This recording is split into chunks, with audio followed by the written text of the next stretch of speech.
This little fly here is called a cap spider, and it's a bluegill fly. It was developed or come up with down in Texas, Louisiana, somewhere down in the south, where the guys take their bluegill fishing about as serious as we take our bass and trout fishing up here.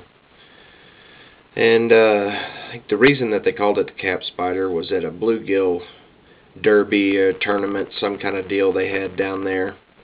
Some old boy that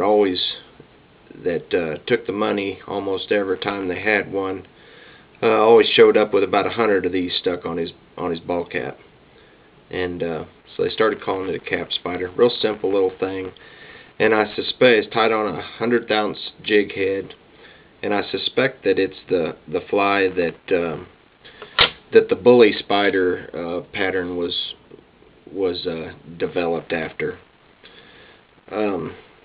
One thing about tying with these little jig heads, it's a 100-ounce jig head, like I said, and when you get these things, almost always the ball of lead is down low on the bend.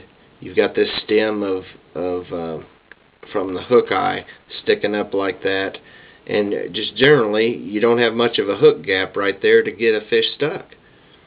So what you can do to fix that is take you a pair of needle nose pliers, grab hold of that hook eye, and bend it forward just a little bit. Just doesn't take much, just a little bit. And if it's off center a little bit, you can tweak it that way. Then grab a hold and get that bottom of that lead against that hook eye and give it a little squeeze. And that shoves that lead up closer to the hook eye, and now you've increased your gap right there, and it looks better, and I think it performs better. You can also take and open that hook bend just a little bit if you are missing fish or whatever. But anyway, that any fly that's tied on a mini jig head, it's one of the first things I always do, because the mini jig heads just don't give you much of a hook bite to catch fish, and you usually lose a lot of fish. Anyway, for this cap spider, you start with your 100-ounce jig head that's been done, like I say. Start your thread behind the head and run it just about 1/8 of an inch up the shank.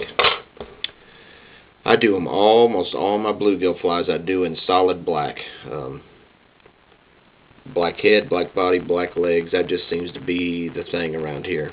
But anyway, tie your chenille off about 1/8 of an inch back from the head, and you'll see why we left that gap here in a little bit. Tie it down on top of which is actually, this is the bottom of the shank right now. Tie that down all the way back to the bend. Bring your thread back up. Wrap your chenille up good and tight.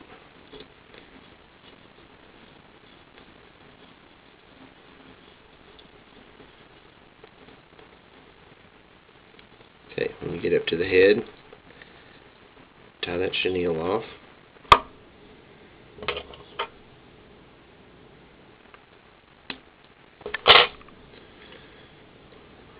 Okay, then you're going to turn your hook upside down in the vise.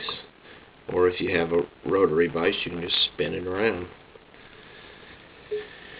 Okay, your rubber legs here. These are extra. This is the extra small rubber legs, and I've got 4. I got a strand of 4 of them here.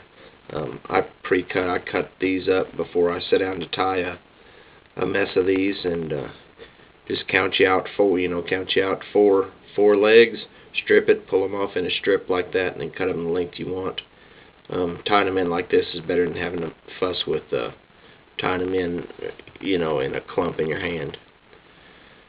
Anyway, kind of roll those 4 strands up right on top right there, and take a loose. You're going to crisscross over this stuff loosely.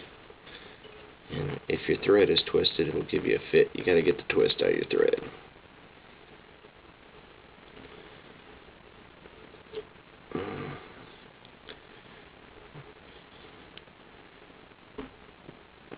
take a loose figure 8 around those. Easier said than done sometimes. Take a loose figure 8 around them. Give them a little pull to get them straight. And then on your second one, go a little tighter. Second figure 8. And your third figure 8. And then that's all it takes. You don't have to pull real hard on these because the thread sinks down in that rubber and it's not going nowhere. Once you get that done, a few turns around the head, whip finish it.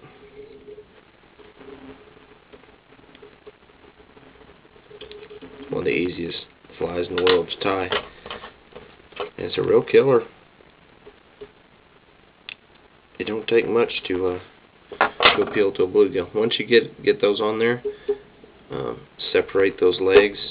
You just do that by pulling and separating those, both sides.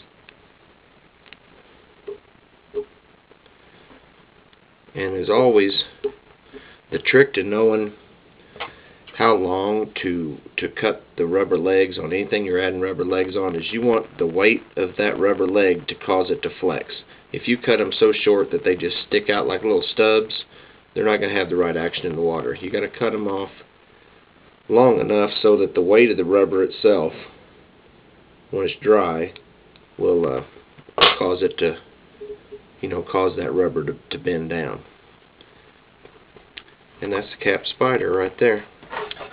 It real simple little thing, and the old boys down there in Texas and Louisiana that are big time serious about their bluegill fishing, this is one of their secret flies. It's I don't know how much of a secret it really is, but it is a killer. And of all the time you can spend devising all kinds of crazy stuff to try to catch your panfish and bluegill better, you just can't beat something like that. Just something real simple. Anyway, that's it.